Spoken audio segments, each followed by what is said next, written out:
It should tell you that we're recording. Hi, everybody. I think most of you know me, but I'll start off with that little bit of, my name is Cindy Mattingly. I am the owner of Healing Way Center, and I've been working with animals I was raised on a farm, so long time. But this way, what evolved was that I treat humans as a occupational therapist. And then that, as I learned more different types of body work and energy work, it evolved into, could you stop by my house and take a look at my animal? That kind of evolution. So that's been many, many years. And then I got so busy that I ended up doing all the work I do with animals, or most of it, I should say, distant. So everything I'm talking about, I've done both in person and in distance. So lots of different types of teachings. So let me screen share. And it should be right here. There we go.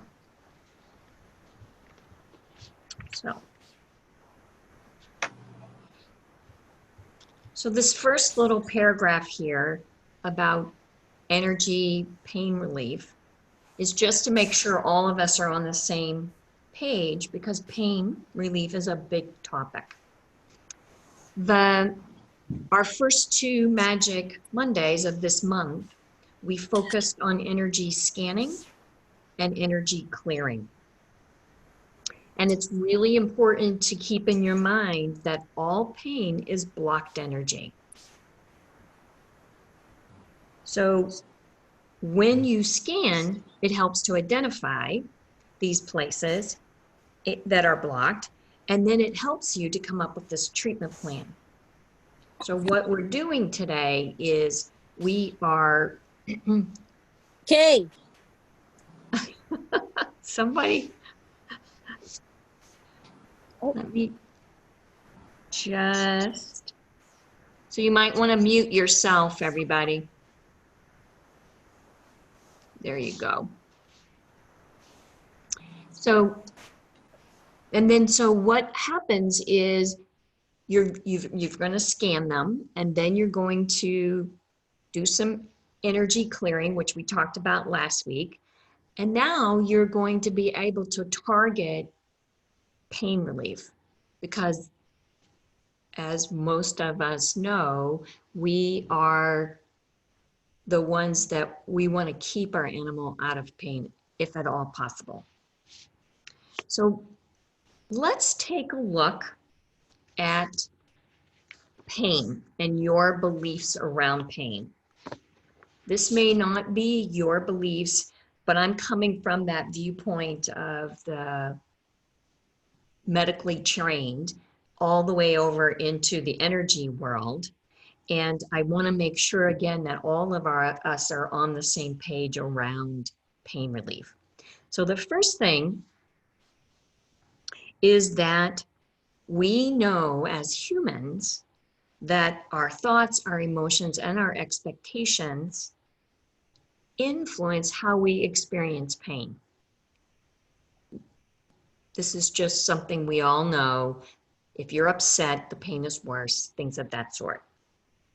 The second line is McGill Pain Questionnaire. And I put very specifically that because you can put that into your Google and it'll pop up this particular. This was probably done 40, 50 years ago. McGill is a university in Montreal, and they did a study and developed this questionnaire around all the words that we use to describe pain.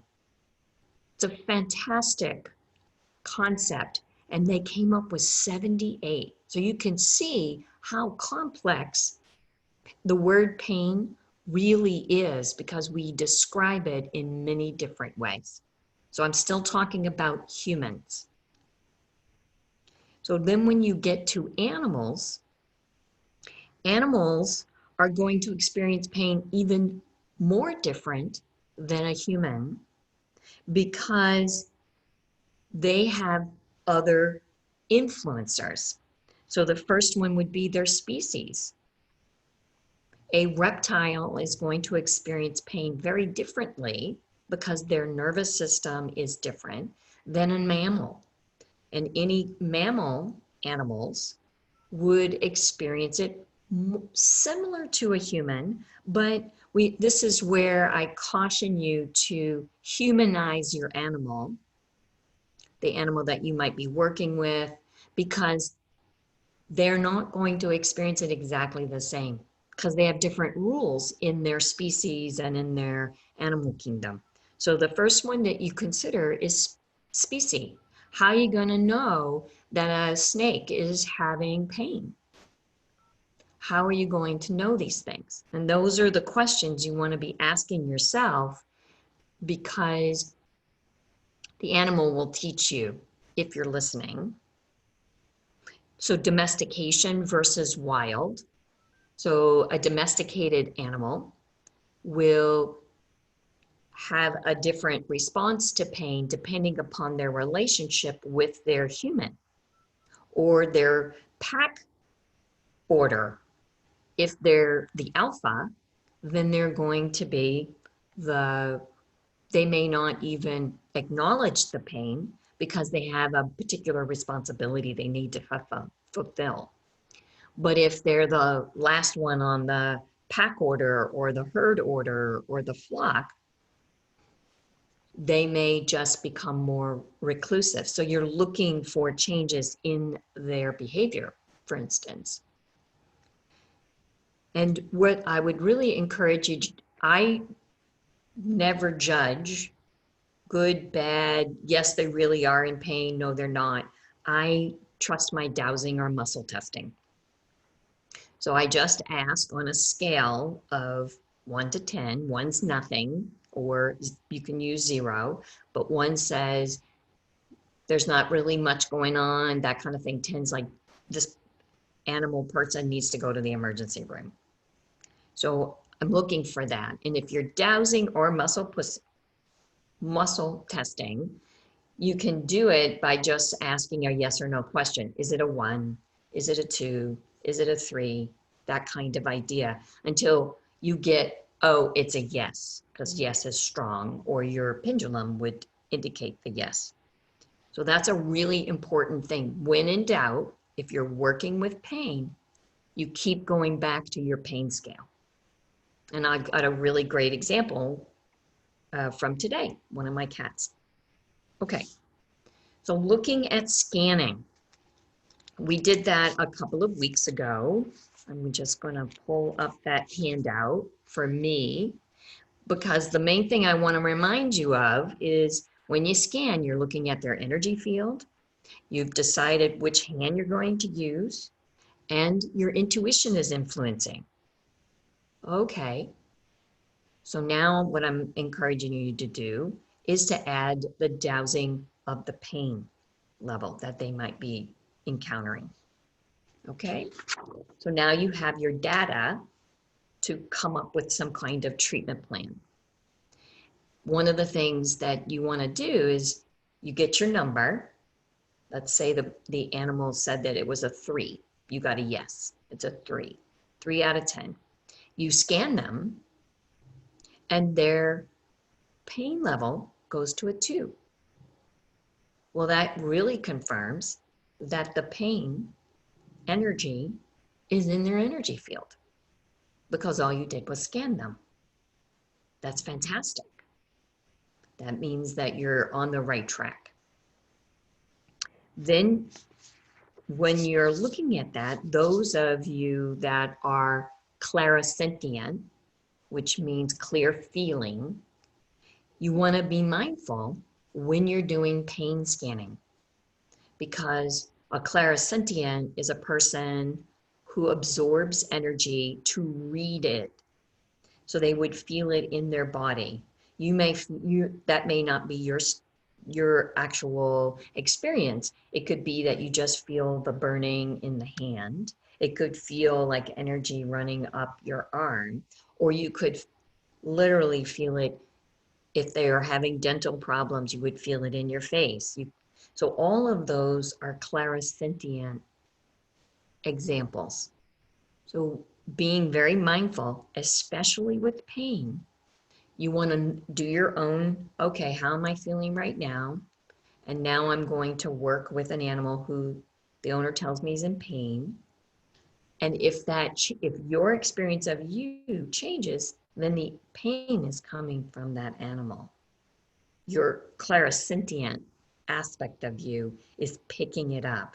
And basically what I always do is when I notice that, I say, thank you, energy, for helping me to notice this. And then I just snap my finger and I say, thank you. And I'm dismissing that energy because energy follows thought, right? So that's the scanning. This is going back to that, like, this is very easy, 1, 2, 3. And then we're going to go to the energy clearing part that we did last week. So remember that the energy field, again, you get to decide how you want to clear their energy, because the premise that I use is that all pain is blocked energy.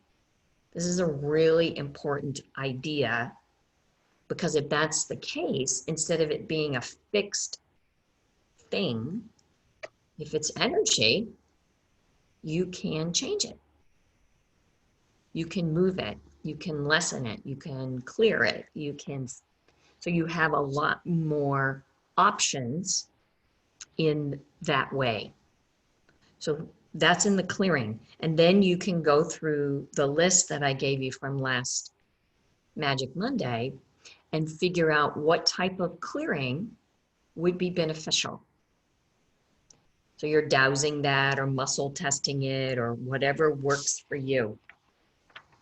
So now, looking at this handout, we've gone through the number 2 and number 3. And now we're down to looking at the actual pain relief. Like, what are we going to do?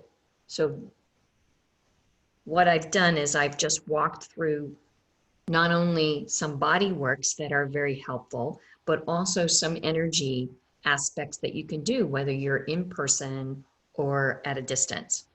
So in the physical pain, if you think maybe they fell, hit themselves, playing too rough, bruised a leg, whatever it may be, doesn't matter what the species is. If you have that, you can douse their pain level, and then you can offer them Reiki. If you don't have Reiki, that's something you can think about. It's a very simple and easy way. You don't have to know really much other than, yes, they are in pain, and then you can offer the energy, because the energy knows, it has intelligence of its own. So one of the things that I do, and I can demonstrate this again once I stop the screen share, but you can get these little wands, these little different, this one's a small one, I use them a lot. Here's another one, it's a jade. And I also have a quartz crystal that I use, all for the crystal massage. I'm going to use the jade one. It's nice if it's got a round end. And basically what you do, because again, we're doing energy clearing, is you start at the tail and you do clockwise and you do circles just in their field. And if they're standing, sitting, laying down, then you're just going to do all the surfaces because it's energy. So now you want to make sure, because what you're doing is pulling the energy out with the tip, and so you don't want to hold that up to your face. You just want to clear it out of their field, going clockwise, and then starting in the same place, you go counterclockwise. And now what you're doing is you're offering universal energy, healing energy, whatever it is that you feel is the right energy for them. I usually just trust that, the light is going to be there. And that should take 30 seconds. It shouldn't take a very long time unless you have a very large animal. So crystals are easy, and then when you're done, you want to make sure you clean them. So that's easy. I also, this is from last week, I talked about selenite being a really great energy clearing. You also can use it to help with the pain because it absorbs energy. So literally, and I'm going to talk about my example in a little bit, but you just run it over the body, but not in their energy field, in their aura.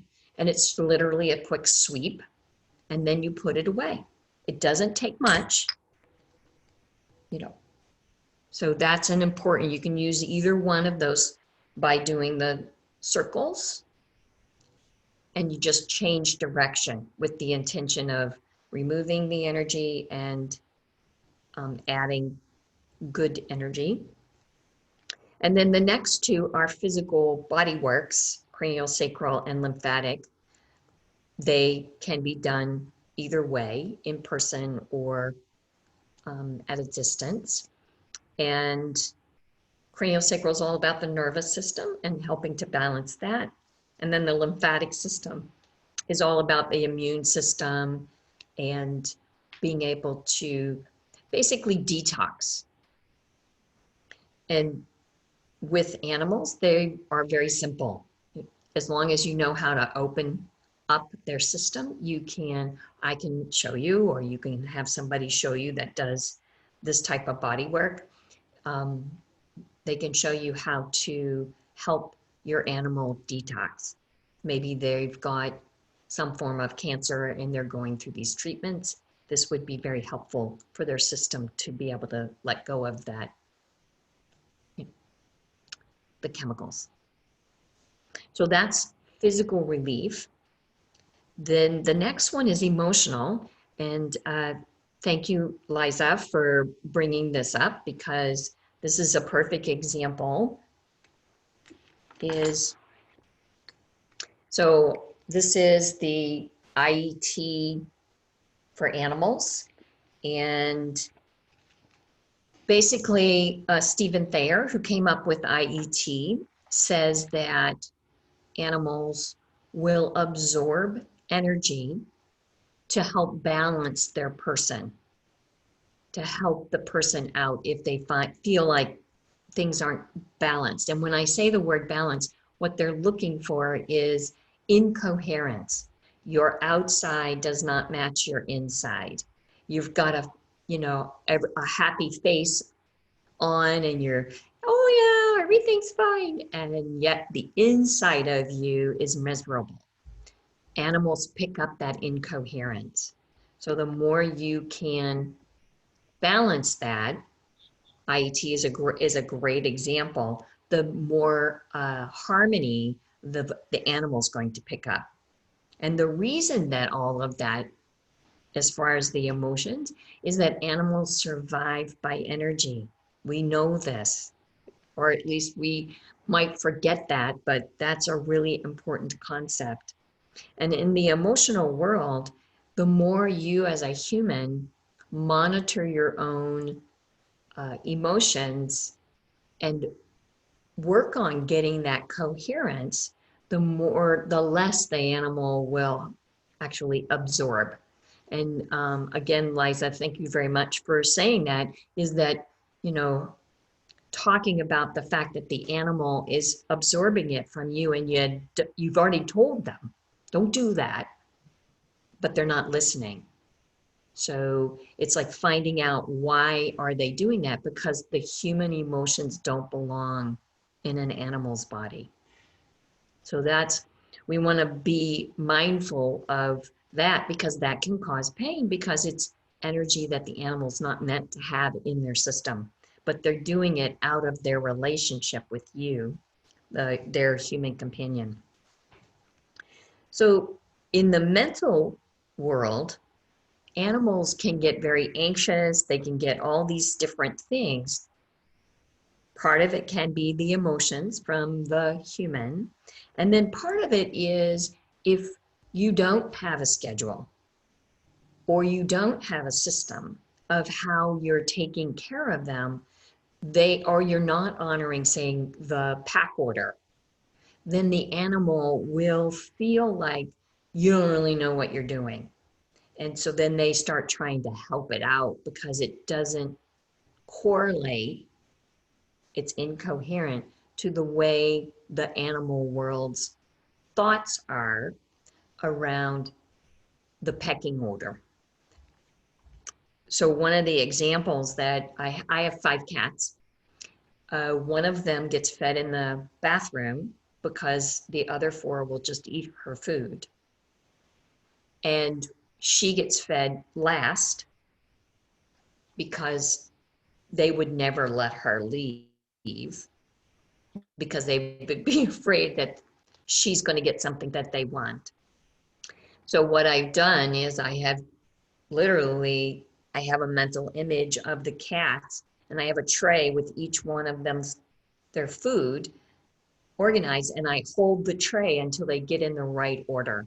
And most of the time, they do it almost instantly, within 5 seconds of me holding the tray up and then sitting it down. They've got themselves organized because each one has a different supplement. They have different things that they're eating. So that what that does is it makes the organization of eating not stressful for me or for them. So it's more harmonious, and I do know what I'm doing, that kind of idea. When you get to the spiritual one, because animals are in our world there's a lot of different thoughts. There's karma, there's contracts, there's agreements. Why are they there? To support you in different aspects of your life.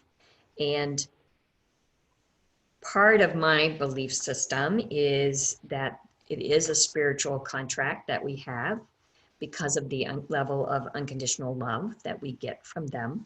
So this is it's a great book. It's called Map, and it has a section. It's only a short little section about how to do this process on animals. And the reason it's under spiritual is because you're working with what they call the white brotherhood. So that's a whole nother topic, but I just wanted to make sure for anybody who is intrigued around the spiritual aspect of your relationship with the animals, this is a great, and I use it with my animals all the time. And then one of the other aspects of spirituality is meditation. And I'm going to use another example. My dog Mickey, who's been gone for a couple of years, when he was starting to get ill, I would spend my morning and nighttime meditation with him. I would come to him. He was, of course, his bladder control wasn't as good, so I had him in a bathroom with linoleum, and so I took my meditation to him. And what would happen is that he would get very quiet. He was restless. I believe he was in pain, things of that sort. And so that meditation helped ease his pain. And that's another thing I would love to offer to you. And then this last one is this whole body concept. Some of you may know I'm in the zero balancing teacher training. And so I'm getting to study this body of work in a very deep way. And one of the things that I'm doing, of course, is virtual sessions. Now, it's a body work, that it truly is a body work. But what's happened is that when you take up the slack, so you stretch the body, you can actually verbally tell the body that this is what you're doing. And the moment you take up that physical slack, you're now working with the energy body. And so I'm using this on different animals that have had injuries or they're not feeling well, because it really balances structure and energy. And I haven't decided fully, but I may do they call it your project of excellence on how to take zero balancing, which is a human body work, and incorporate it into the animal world, because I feel like it's very helpful in relieving pain, especially orthopedic things, but also discharging and balancing their energy system.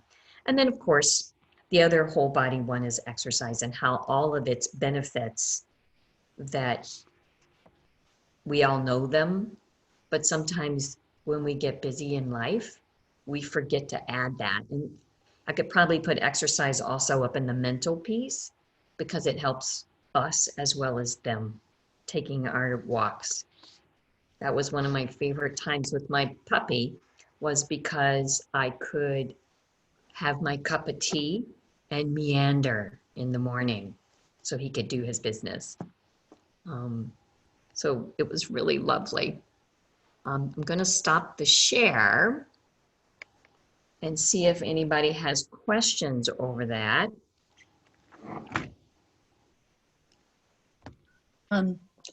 Yes, Millie? Yeah, I have a couple questions. You talked about the emotional pain, and in relation to an animal and its owner. But, you know, volunteering at a shelter, I see a lot of emotional pain in these animals, whether it's, you know, my owner couldn't take care of me anymore, so I got put in a shelter, or I was abandoned, or what. So can you talk a little bit about, you know, that emotional pain relief when it's not your pain? When it's not this direct relationship. Exactly. Right.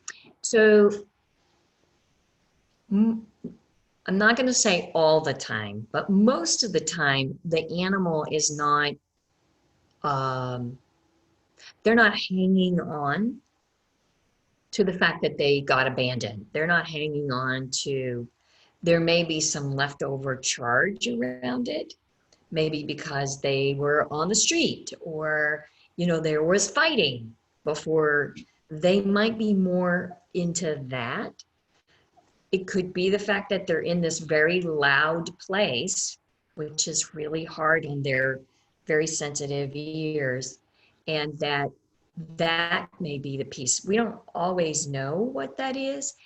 It could be just the fact that that particular species or breed, or they don't like things to be unknown, right? Just like a human, Right. in some way, right? So the best thing you can do is to be neutral for them, because in all species, if you say, oh, poor thing, what you're doing is weakening the animal's position literally in the world, because if they're in a pack, they're not, you know, if you're giving pity to one of the animals, the other pack members are going to see that as a weakness. Yeah. So it's really just offering something very clear, whether it's the crystals, a spray, a Reiki, but just saying, here, you know, your next place is coming, and I'm just here to help kind of clear up the energy and wipe off the chalkboard or the dry eraser, and that next place that you're going will come. The right person will show up, because we know that happens all the time. Yeah. Right? So it's really trying very hard not to have that human experience of, oh, poor thing, Right. because it weakens their position. And especially if they're an alpha, right? They're used to leading. Yeah. They might get aggressive, not necessarily to you, but that energy would make them weaker. And that's not what they're used to being, right? Mm-hmm. So it's just being mindful about your humanization of their situation. That makes so much sense Yeah. because I feel like, I was abandoned early by a parent who died. So I'm probably projecting that onto them. Oh, I have chills as you say that, Millie. That's really a major like realization. Yeah. Yeah. Well, and it's a natural thing, right? We all, because we love these domesticated animals, we place our human thoughts, oh, they have to be feeling what I'm feeling. But in reality, no, they don't, right?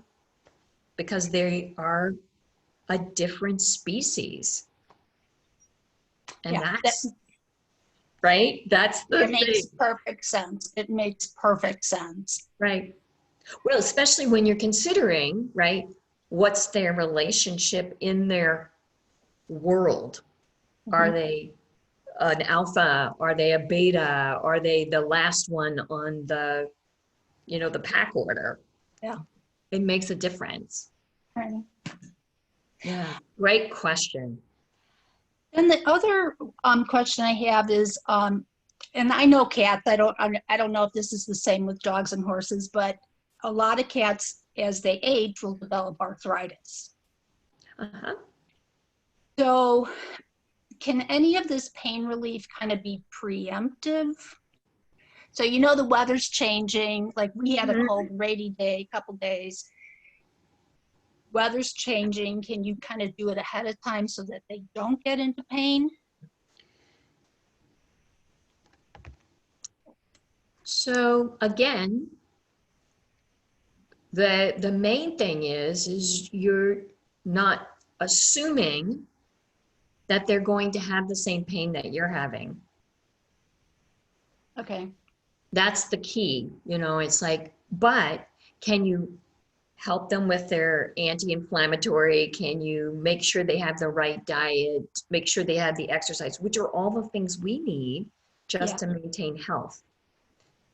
So they don't look at their situation, their body, the same that you're going to look at it. Mm-hmm. And that's where we go back to, if they're developing arthritis, it's usually from, just like for us, some kind of either malnutrition or mistreated, or we're living longer than we ever thought was even possible, right? Animals are doing the same, especially domesticated. I mean, think about the dogs and the cats and the horses that are living long, birds, they live a long time. And if we assume they're going to get a certain disease, what are we doing with our mind? We're putting that imprint into their energy field. We just want to clear it. And if it comes along, then the idea would be to, okay, what is it that the animal's either reflecting back to me that I need to be paying attention? Or, how can I support my animal companion? Because this is their journey in this lifetime. Does that help a little bit? Yes, absolutely. Thank you so much. Oh, you're so welcome. Great questions, both of them. Anybody else?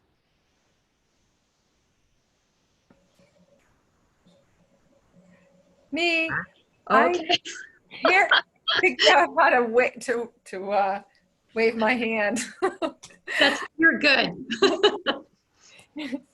I have two questions, kind of practical ones. When you were talking about the physical portion of pain, and you're talking about the selenite, now how that absorbs. You said something about the difference between the aura or the energy field, and you said you talked about working within a certain field aspect of the field. Just in the physical, were you just saying just do it in the physical portion of the aura, or what? I couldn't quite get that. Okay, no, that's a good clarification question. So the thing that most humans want to do is we want to touch, right? We want to touch, but what our topic is about animal energy pain relief. So we're in the energy field. So that was my attempt at saying, don't forget, we're looking at the energy. You're also in the other animal classes that we've had this month. What I'm wanting people to be thinking about is, what really are they working on in the energy field? How really is this energy field organized? Things of that sort, because the more clear you are, then the more information you have about what possible organ might be involved. Right? I mean, because you do acupuncture, right? You look at, where is this coming? Oh, it's in that chakra. Oh, and that connects to this organ. Oh, now you have some energy information about what's leading up to this physical experience this animal's having. Does that help a little bit? It does, but I'm still wondering about the actual physical piece of the selenite holding it, because you're starting at the tail and you're doing the clockwise and then the counterclockwise. Well, selenite's separate. Selenite, I'm just using it as a sweep. Oh, Right. just the sweep. Okay. And It's with selenite because it's ginseng, it's alkaline. We just want to use it as a sweep to absorb. But these other options that you have, because right, they make crystals, right. Yeah, you can use all kinds of different crystals, and that would mean I usually have the animal choose the crystal. Yeah, but so I'm wondering about the selenite specifically. I'm still Okay. not quite getting it as far as, I mean, I don't even have to really be thinking of it. I'm just raising, but were you distinguishing between, like, a certain distance from the body or not when you were Just first no, talking that about it? wasn't my intention. No. So you're just sweeping. In the energy field, Okay. not touching the body. Mhm. So I'm going to give a great, one of my cats, I might have talked about her, Rosie, has gastritis. She has all the symptoms. I've taken her to the vet. They've run all the tests. She's healthy. And yet, after she eats, she cries, meows, right? Twice a day.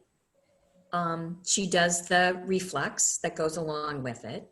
So I keep trying these different things. Well, each time I try something new, then it might work for a while. And then today was one of those days where she had the reflux. So I did exactly what I said to you. I scanned her. I'm like, okay, everything's right here, right by her shoulder blades. So what's her pain scale? 5 out of 10. Okay, that's pretty substantial. All right. Yeah. Now let's see if I can do some clearing. So I did some IET. She didn't really like that. She was getting really restless. She was, started wanting to get out of my lap, all this stuff. I said, okay. So I pick up my crystals and I started doing the circle one, right? I'm doing a crystal massage in her energy field very quickly. And then I'm putting it, so you start with, as long as you start one direction and go back to the other direction, it doesn't matter. You just don't want to mix it. That's the key. So I did clockwise, and then I did counterclockwise, just good, yummy energy. And she started settling. And then I used my quartz crystal, just to see if there was any more, because I just changed. So I changed different types of crystals to see. Then I dowsed again. What was her pain level? And it was a 3. So she definitely had something going on in her energy field. Great. So then I picked up the selenite. I thought, okay, let's see if I can do more. Done, right?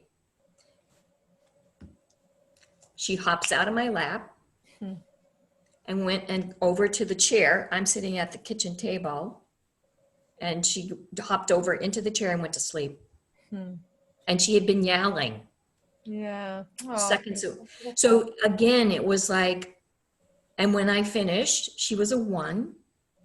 So that meant she still had stuff going on, but I was able to change the energy so that I could support her in a different way. So now I'll do a different work with her to be able to go through the different options that I'm trying with her to see if I can figure out what's the best thing. And it's been a very interesting kind of challenge to figure out what's working, because it'll work for 6 weeks and then stops.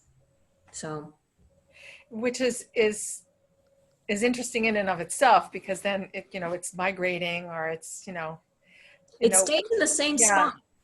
Oh, interesting. Yeah. But and I, in some of the different bodies I work, right, I would go to a certain vertebrae. I'm there.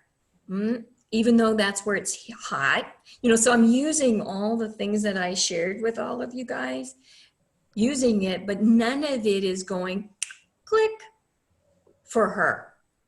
But I can use all the other things I know, and I can help with her pain until, she gives me enough clues, or I figure it out, or I do the right amount of research, or. Wow. Yeah. This is so valuable. Thank you. I mean, really. You're very welcome. It's a great question. Specifically, like, it's so important to get to know our layers and our tools, and distinguishing between. I did have another question, just with, whoops, is okay? No, that's good. With the whole body piece, when you talked about the zero balancing, I love it. You started talking about stretching the body and telling the body. What were you saying? So when you are doing, so this is from a zero balancing principle, when you are engaging the physical body, you engage it by taking out the slack. We do it all the time as body workers. We take out the slack. If we do too much, the person, doesn't feel good. If we do not enough, we don't engage or connect with them, no matter whether you're doing massage or any of the other types of body work. But in zero balancing. Could you explain more what take out the slack means? Because I'm not quite sure. It is a myofascial technique. So if you've ever had a massage, you go down, the person goes down to your feet and they stretch you. Sometimes they stretch you really hard and it doesn't feel good. Sometimes it's just a certain amount, but the key piece that the person's trying to do is engage your physical body. And so that's what that word means, is you take out the slack in the fascial system, and you're not doing it at such an intensity that you are moving the person's body. Yeah, that would be taking out the slack. So then what happens in the zero balancing when you're doing it virtual is that I say out loud to the body. So let's say I'm working, knee to ankle. So I've got my hands on the foot because I'm going to use the foot to take out the slack. And so I just stretch it enough to engage that part of that person's body or the animal's body. I have one of my cats has a subluxed patella. So I do this technique with her. So I just stretch just enough to get it up for her, the patella one. I stretch it up to her hip. I hold. And then one of the ways of engaging the energy body is to either rotate it a little bit. So now I have the energy body and I'm rotating it a little bit. So not a lot. It's not like a, right? Just enough to feel this engagement. We've all felt energy. Our animals give us energy all the time. So then I'm going to hold it just for a couple of seconds. And then I'm going to let the energy body down, and I'm going to take that strip and I'm going to step away from the body and let the body reorganize, because the fascia carries a lot of energy because it's everywhere in our system. Did that help, Liza? Sorta? Yes, thank you. Okay. And how about you, Karen? Did I answer your question too? Awesome. Yep. Awesome.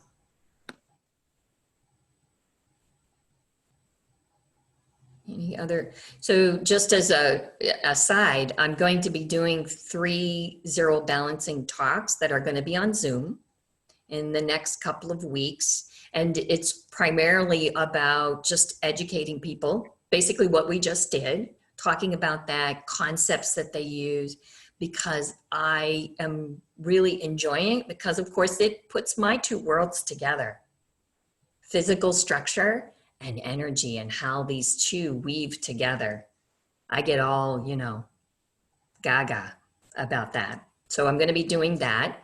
I'm also teaching, if you're not a Reiki person, I'm teaching distant Reiki 1 and Reiki 2. And then in December, I'm going to teach a basic animal Reiki class. It'll be 3 hours.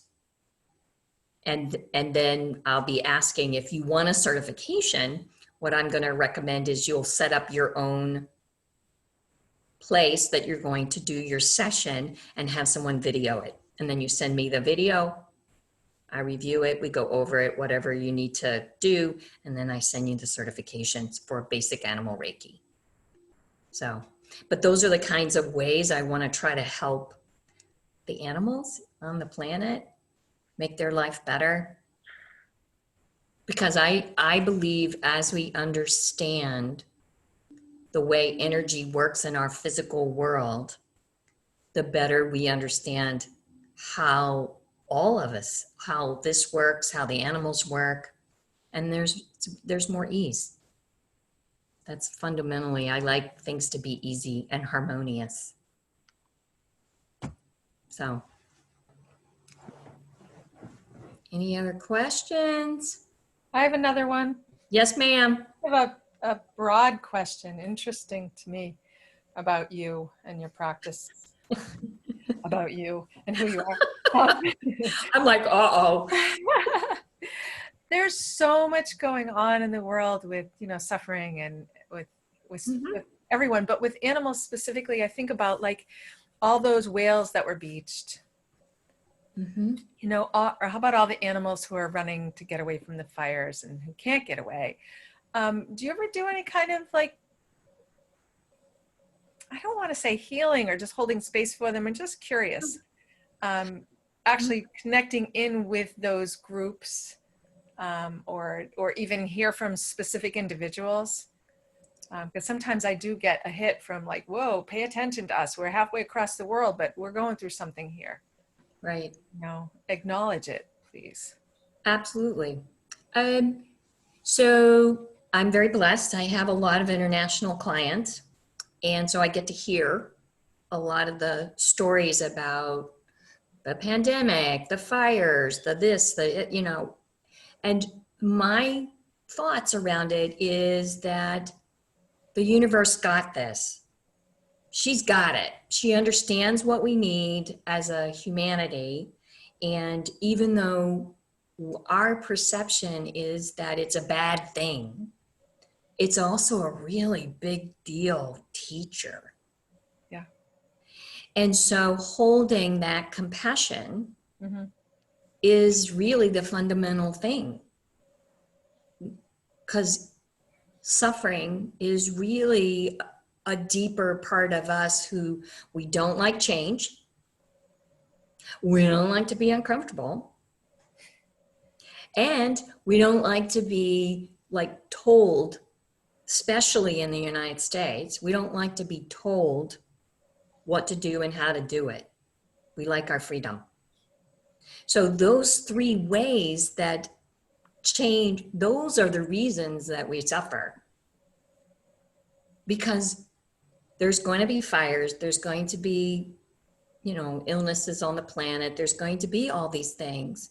The biggest thing is being in harmony with ourselves and being, and I know it sounds real, I make it sound really easy, but I practice this every day. I make an offering every day. I really want to cultivate the balance and harmony on the planet, but I can't do that if I'm not doing it internally. Ram Dass says that a lot. He has in a lot of his books. The place you always start is it's an internal job. And if you're taking care of that, then you're doing your part, because we are all one. You know, that concept, we all have the potential to suffer, but we also have the potential for, you know, for compassion. And how do we bring that internally? And this is that when I was talking about the coherence, your animals know. Any animal that you see, any animal that you work with, if you're not coherent, they want nothing to do with you, because you would be considered an unstable pack mate, right? They don't want instability. They want somebody who can help them survive.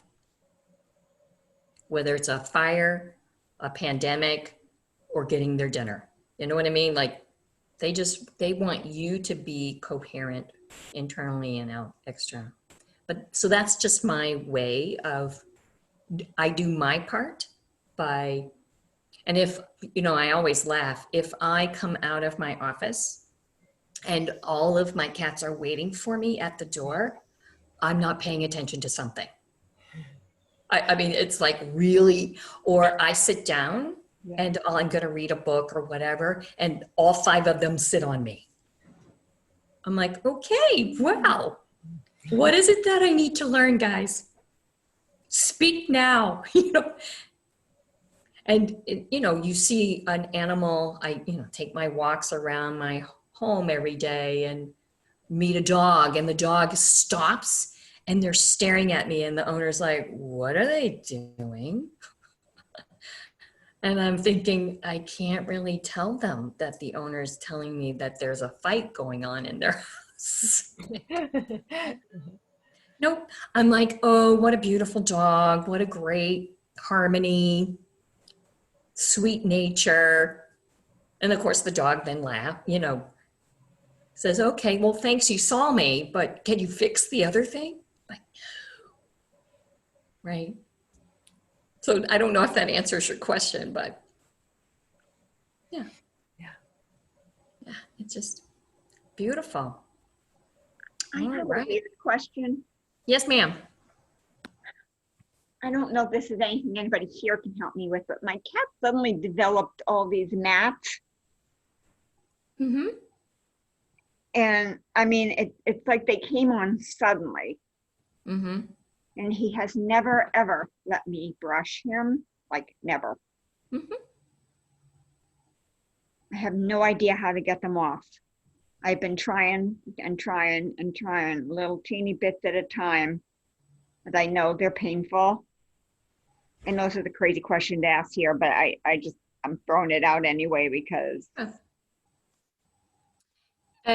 So the first thing that I became aware of is that there's something in the nutrition that is either the cat because usually they clean themselves, but when they have really long hair, sometimes they need No, I have the short hair too. Okay, but so nutrition would be one of the first things. And because there might not be enough, say, oil in the actual hair follicles. That was the first thing that showed up in my awareness, is that idea. And you know, sometimes you can just put some oil either in their food or, so I have one of my cats that gets constipated, so I give her a little bit of olive oil in her food a couple of times a week. And it makes the whole problem go away. So I would do a little research around natural dematting kind of idea, but that was the first thing I saw. Okay, thank you. I just thought I'd throw it out. Yeah, no, it's all good. Can I make a comment Sure. on the matting? So my cat Isaac is long hair and gets matted. He eats really, really good food. So I don't know about nutrition in as much, but one of the things I read about was if you take a little bit of cornstarch on your fingers and you can move the mat back and forth and it will release. Loosen it. Yep, And it might release enough where you can cut it. right. No, that's Because- very good. Yeah, I mean, I have, thin hair that got matted all the time. Not matted like a cat, but, got tangled. So I understand the pain of it. Yeah, I mean, my understanding, and this is just science and physics and stuff like that about hair, is that many times when the hair follicle charge is off, that's the reason why hairs get knotted and matted and things of that sort. So that's why, but either way, I would just do some research on maybe, like you said, you can use the cornstarch. I would do it as an internal thing. Yeah, I And think if- it's something that's kind of interesting. Yeah, Because you 'cause might you could not be use- getting enough oil. Well, and as they get older, their skin, things dry out, our water source makes a difference. All of those things are very important for nutrition because what we perceive as good nutrition and healthy, the quality of the food may not be, Yeah, that's true. So it's not that the food that you're giving them is bad. It's more about it may not be the match for them. Yeah. No, you're right. Yeah, I mean, it's just, we don't know what we're just absorbing and not absorbing, except for the health of us. So if we got something new showing up, then I would say something's off. Don't know what it is at this point, but it could be. You could just add a little oil, and because I have another cat that I give coconut oil to. And hers is for a different reason. So beautiful. Great questions. All right. Well, thanks, guys. It was a lot of fun again. I appreciate it. Thank you. You're very welcome. So, Liza, why Thank don't you. I'll text you, okay? So I just changed my SIM card, so I don't know if it works. Can I just call you? Sure. All right. All right. Bye, guys. Hi, thank you. Hi, everyone. There we go.